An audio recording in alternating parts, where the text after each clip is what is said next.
And So, Notes on the Bible and Religion. Episode 15, Days of Death and the Resurrection. My lovely wife Pamela recently returned from a pilgrimage to Israel, where she hiked for 4 days along what is known as the Jesus Trail. On the last day, she also needed to travel to Tel Aviv and fly home.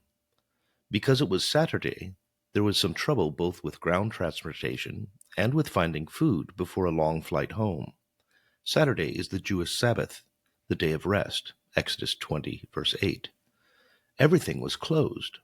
Her long day of travel lasted something like 30 hours. We will soon celebrate Holy Week, which includes Good Friday, when we remember the day of Jesus' crucifixion and death, and Easter Sunday, celebrating his resurrection. In short, after 3 days, Jesus rose from the dead. A 3-day pattern pertaining to new life is important in the Old Testament. For example, life emerges on the 3rd day, Genesis 1, 12 through 13, and there is a prophecy of resurrection within 3 days, Hosea 6, 2. Jesus uses this 3-day pattern in predicting his rising from the dead, Mark 8, 31. But the actual duration of his death makes for an interesting note on the Bible and religion. Jesus died at about 3 in the afternoon on a Friday, Matthew 27, 45 through 50, and Luke 23, 44 through 46. The Jewish day runs from sundown to sundown. The Sabbath was quickly approaching. There were concerns about the Passover and bodies left on crosses during the Sabbath, John 19:31.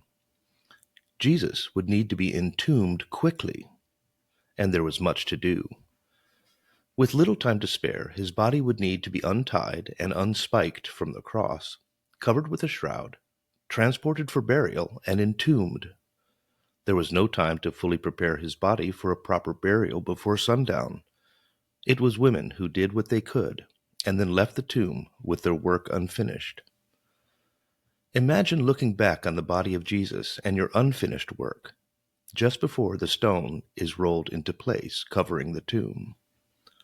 So women go to the tomb early on Sunday morning to finish the preparation of Jesus' body once the Sabbath was over, Luke 23, 55 through 24:1. Accordingly, Jesus was dead for at least part of each of 3 days. The last few hours of Friday, all of Saturday, and some first part of Sunday, 3 parts of days, maybe 40 hours. But it may have been much less than that. Sunday began with sundown, some 10 hours before the women approached the tomb. They found the tomb opened and empty. The resurrection had already occurred. Might the risen Jesus have walked alone in darkness in that burial garden since maybe 9 p.m. the evening before? Did he rise but a moment after Sabbath sundown? If so, his death lasted a mere 30 hours, or even less. That rounds down to one very long day that Jesus rested in the reality of death before resurrection and the opening of the tomb. And so, with the timing of Christ's death and resurrection, we have not only the hope of living again, but also a biblical teaching that, by God's grace, death's duration is shortened. 3 days of death became 1 long day. Something to think about. Have any discomforts, pains, or inconveniences become easier for you to bear as you age? Does prior experience make things easier? Does your faith help you bear suffering?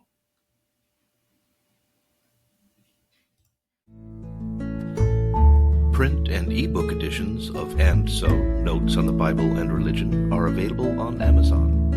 More information on my work may be found at jasoncdykhouse.com.